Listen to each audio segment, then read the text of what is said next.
So this is, hold on a second. Okay.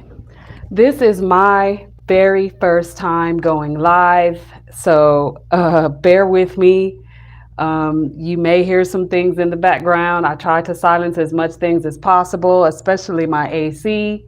It is too hot here in Vegas for the AC to not be going off and on. But the purpose of this video is just to add to my podcast, which I started a couple weeks ago, and I've been very hesitant because certain things that I would like to discuss is just kind of like touchy subject, But I know that it's something that I need to do because I am tired of people suffering.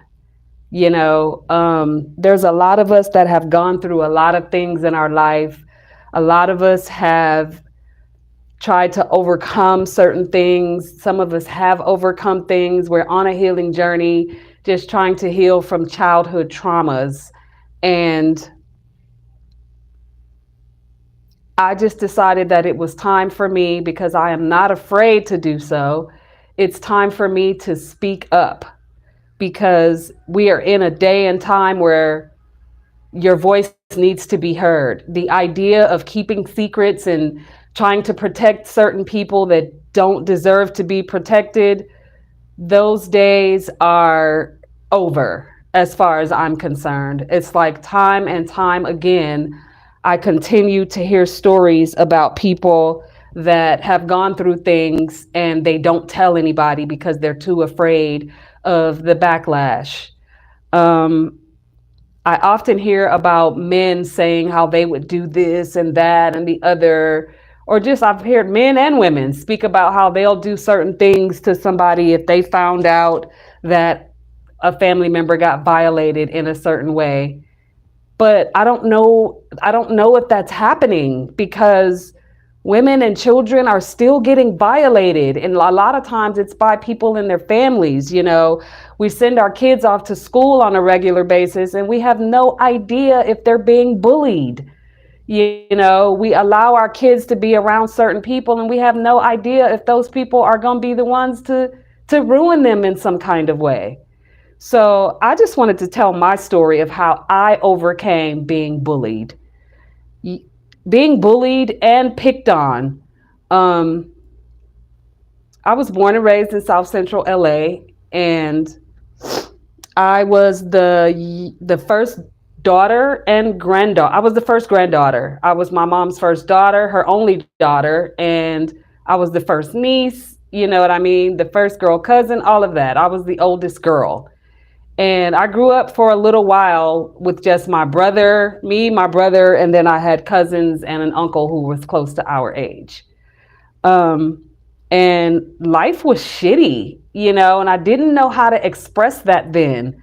But I was good. I remember talking to my mom and I asked her recently, I'm like, how old was I when I started gaining weight?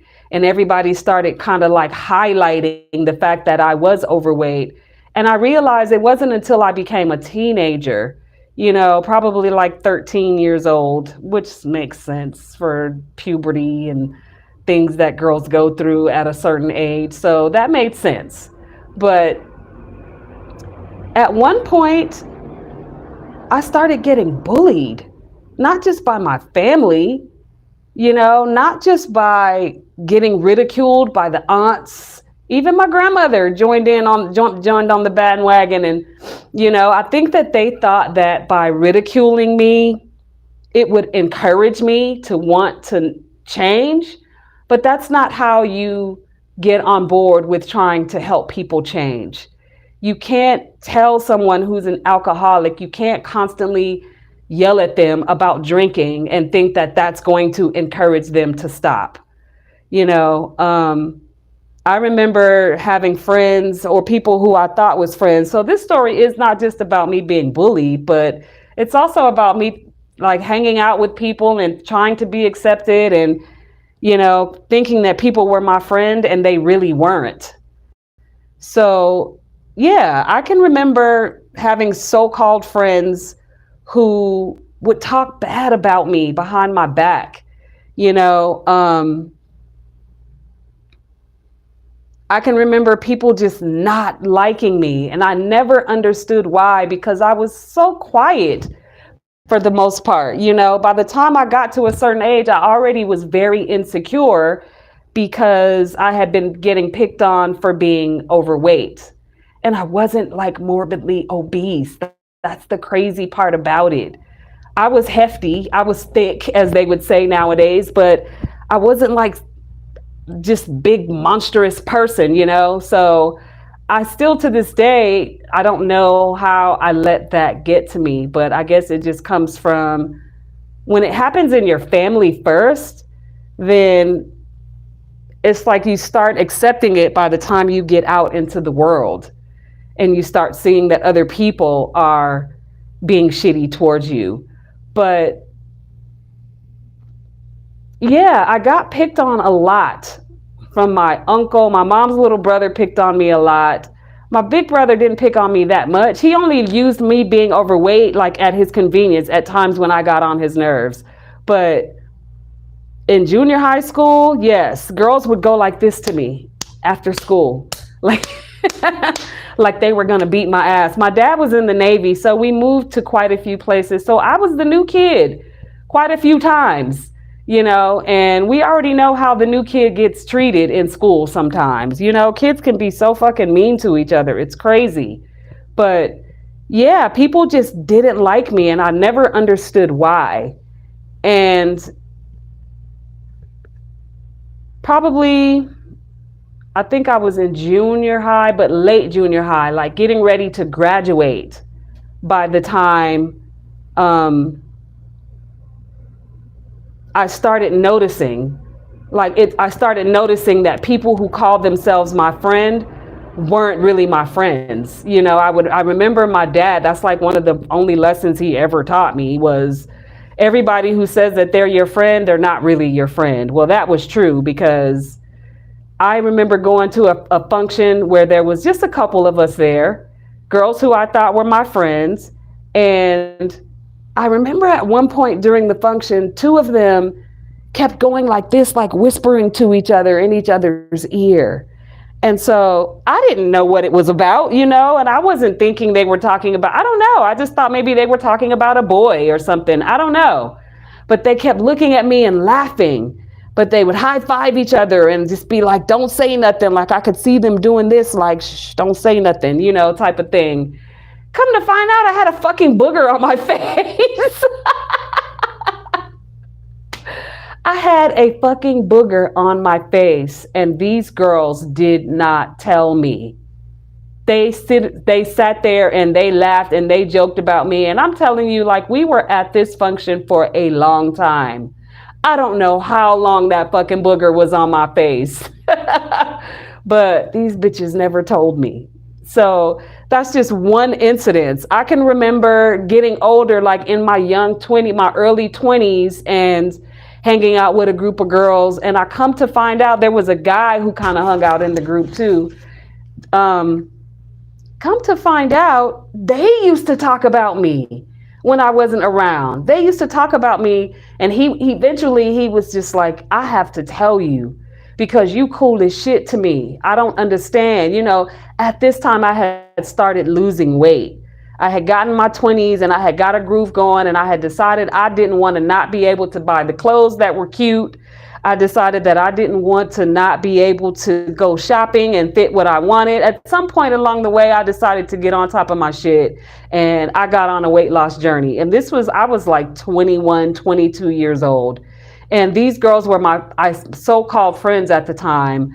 But come to find out from him, these bitches used to talk about me too. And I was always so nice. You know, I've never been like my self-esteem, unfortunately, was always low back then because of how I was raised and the things that I was told.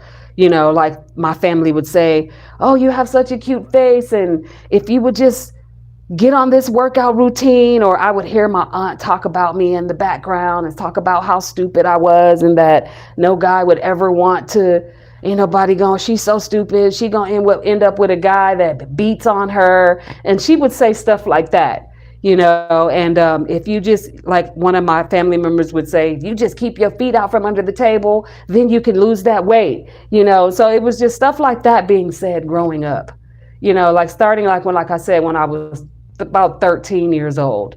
So my weight was always highlighted all the way through till I became an adult, well into my 20s, and decided to do something about it.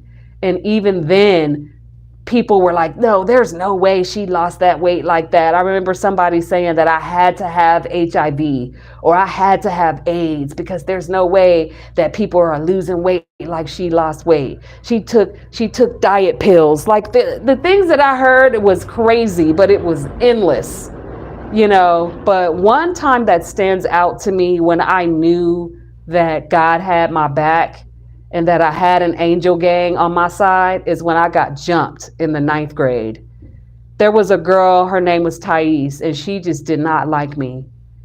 I don't know why she didn't like me, but she just didn't like me. Apparently she was the one who used to raise her hand in class and answer all the questions and stuff like that. But I came along, this new girl, this military kid with proper English. I used to get ridiculed about my English being proper. And now that I look at it, I'm like, I'm from South Central LA. All of our fucking English is proper. There's a whole movement, a whole joke about how people from California talk.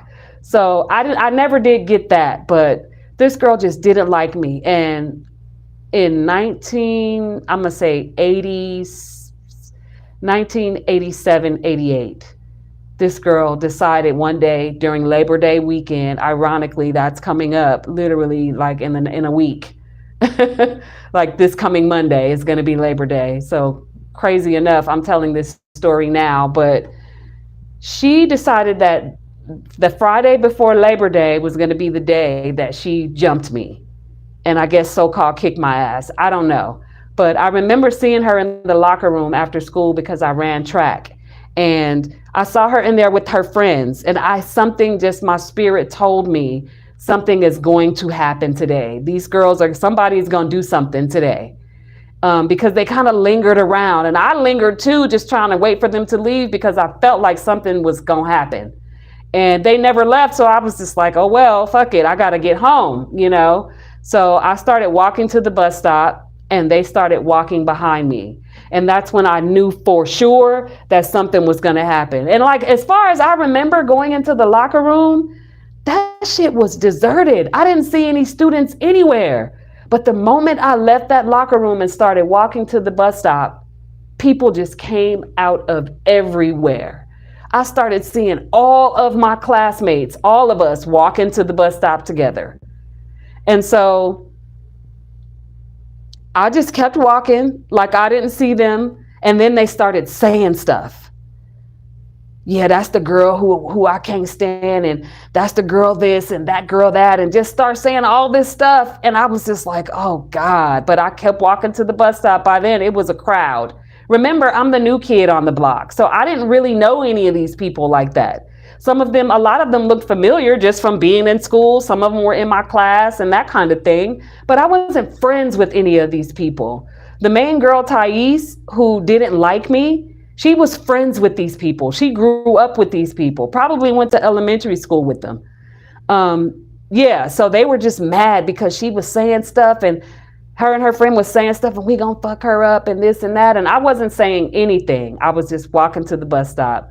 By the time I got to the bus stop, it's not only was it a bunch of my classmates, it was her homegirl, and a bunch of guys who I found out later were some of her friends because she lived in a neighborhood where the Rolling 60s Crips were. So these guys were some of her friends. Mind you, we're all teenagers. None of us are adults at this time. And you could tell that these guys was rough, they was rugged and raw. They were riding around in a bike and they just looked like some thug ass motherfuckers who wasn't going to school, probably selling drugs, just some gangster ass assholes. But I finally make it to the bus stop. By then it's a lot of people. And she started throwing stuff at me. and they started pushing me from behind. And one of the girls was like, why won't she fight back? And why won't you fight her back? I'm like, I don't know none of y'all. Why would I fight her back so all of y'all can start kicking my ass? No, I'm good. Yeah. Besides that, they weren't really doing anything major, just pushing and shoving and talking shit. And you guys, it took that bus forever to come. Memorial Day weekend, of all days for the bus not to show up on time, we were out there for like 45 minutes, me waiting on that bus, and it never came. So while I'm standing there at the bus stop and they pushing on me and shoving on me, the guys were getting upset. And they were like, yo, I'm sick of this. Yo, somebody need to do something. I'm about to knock this bitch out. They were saying stuff like that. And all of a sudden, I'm just standing there at the bus stop and somebody hit me in the back of my head. I'll never forget. It was right here. And I went forward like that. And it kind of got black for a minute, like I almost passed out, but I didn't. My earring, I had an earring with the back on it. It flew out of my ear. And then the guy was like, damn, that shit ain't even work. He said something like that. So his intentions were to knock me out. And it didn't work. And so at that point, my eyes kind of started watering, but I didn't really full-fledged cry. And so I'm standing at this bus stop. And so I decided to walk across the street to go to the other side because I saw the bus coming on the other side from the other direction. I walk over there. By the time the bus get there, the whole fucking crowd follows me across the street to this other bus stop. And the lady opened the door to let me on the bus, and they were shoving me and pushing me and pulling on my backpack, and they wouldn't let me get on the bus. And the lady on the bus driver was like, leave her alone and let her on. And it was like, ultimately, there wasn't nothing that she could do. She had a job to do. So they didn't let me on. They kept pushing and she was like, I gotta go. It was like 3 minutes had gone by and they wouldn't let me on the bus. So the lady left. And so I went back across the street to see if the bus that I actually needed was gonna come. And I saw a friend of mine out the corner of my eye. A classmate like the rest of us. He had been at that school a long time. He was like a favorite of the people. He was one of the popular kids. He was just standing there like off at a distance though, waiting for the same bus that I was waiting for. And while he was standing there, his neighbor pulled up and was like, hey man, you need a ride? And he jumped in the car. And so I just saw him getting in the car and I'm just standing there probably looking pitiful as hell and not really knowing what to do. But not wanting to fight this girl in the chance that everybody else was going to try to jump on me. Y'all see people get stomped out. I have, growing up in South Central LA, and I wasn't trying to have that happen.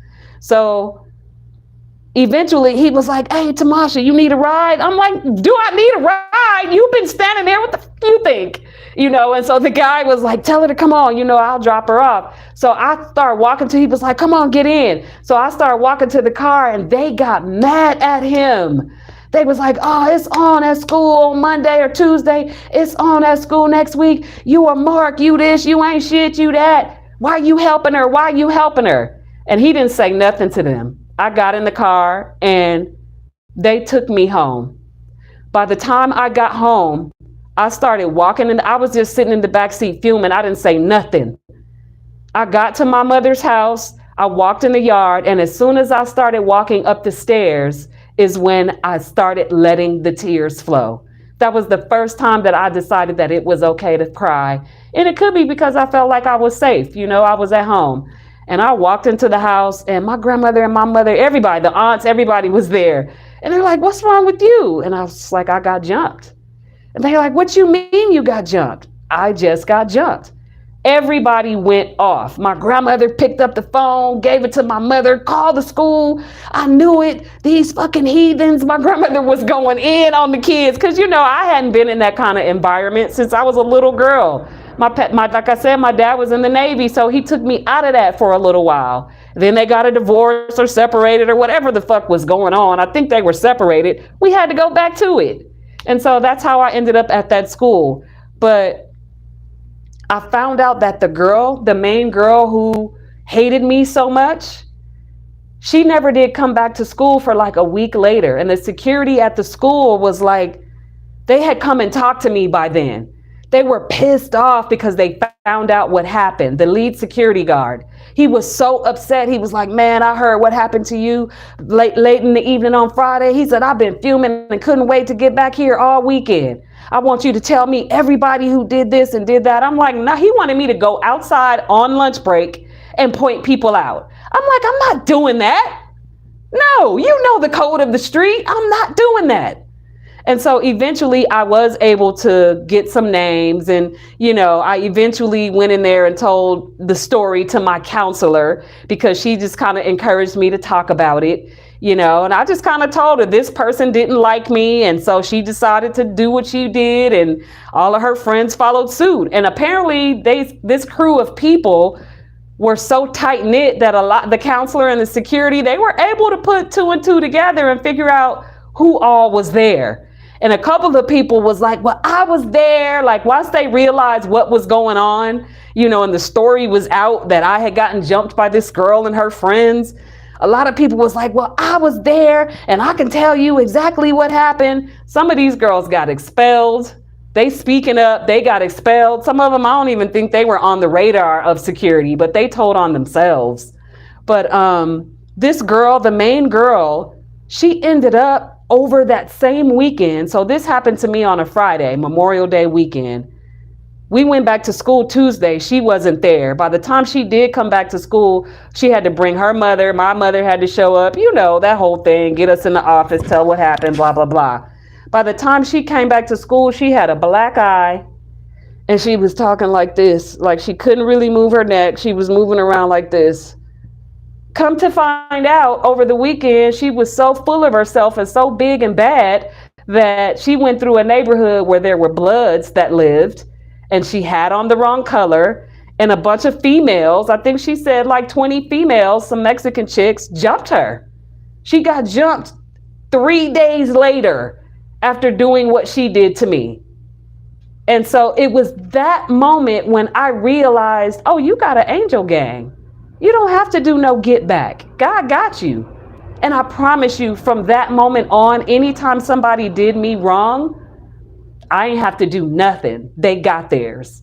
And that's a whole nother video, a whole nother day of me just realizing that God got me. And I never had to seek revenge on anybody after that.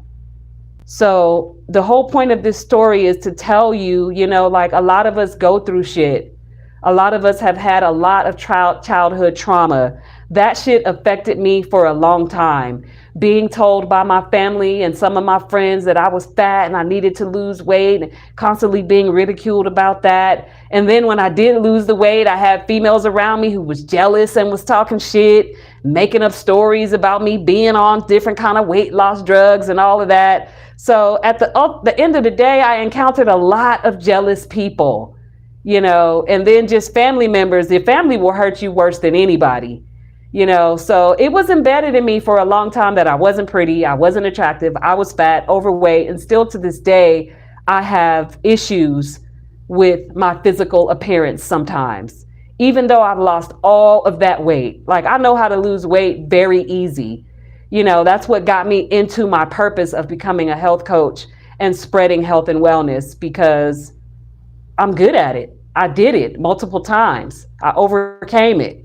I had to go to therapy, when I got older, to kind of work through some of those things and getting rid of the self-esteem issues and that kinds of stuff. But at the end of the day, I did it. And you can too. If you're experiencing this kind of situation, talk to somebody about it. If you're a young person and you're getting bullied, talk to somebody about it. We got to start talking about these things. We got to start healing from these things. We have no idea how bad these things affect us because we feel like we moved on from it. But these things are like little monkeys on our back. They're like weights on our shoulders that if we don't do something about them, it will affect us. It will affect future relationships and romantic relationships and stuff like that. Me being insecure about my weight and my body, that affected me in my romantic relationships for a long time. So yeah, I overcame those things, and I realized going through that, and I'm like, I was bullied and this and that. That was an initiation. That was an initiation to prepare me for the life that I'm living today. That gave me thick skin. You know what I mean? That got me where I am here now, to be able to tell you, you can overcome whatever you have gone through. And it may take you going to some therapy. And there's nothing wrong with that. So I would love, love, love to hear your comments, your thoughts on this. If you've gone through this, tell me your story. If you want to share your story on this platform with me, I would love to invite you to do that. But yeah, it was very emotionally impactful, that whole experience. You know, I went through a long period of time of why people don't choose me, why people don't like me. I'm such a nice person. Why do I keep meeting the people that are jealous of me? I had to learn that the hard way. And now I know why people are jealous. People can't do what I do. I am unique. I am beautiful. I do have a story and a lot to say. And some people, you know, they can't. And so they're jealous of that. I'm just sitting here reminiscing on all of those times where I thought people were my friends and they weren't. You know, there's so many other little scenarios, but you get the gist of what I'm saying. Even through trials of being bullied, being ridiculed by my family, being jumped, being, you know, even by guys who I thought I liked but didn't like me because I didn't have the body type, you know, getting cheated on and getting mistreated by guys and all of that stuff. I went through all of that shit. You know, catching my boyfriend with the girl and him not doing the right thing by me after that. You know, like there's so many stories, and I overcame all of it to sit here and to tell you, you can do the same thing. So thank you so much. Please stay tuned. There's more to come. This is like one of many of my new podcast episodes, and I want you to join me on the next one. Give this video a thumbs up. Please share it with somebody. Don't forget to leave your comments, and follow me on Instagram if you are not already, at a plant-based foodie. I love you, and I will catch you next time. Don't forget, you can overcome anything you've gone through. If you need therapy to do it, get therapy. And the most important thing, start talking about it. If you have to name drop to someone who you love and trust, then name drop. Because it's time to stop keeping the secrets. Enough is enough. So have a good night, and I'll catch you next time. Bye. Okay, how do we get out of here? I've never done this, y'all.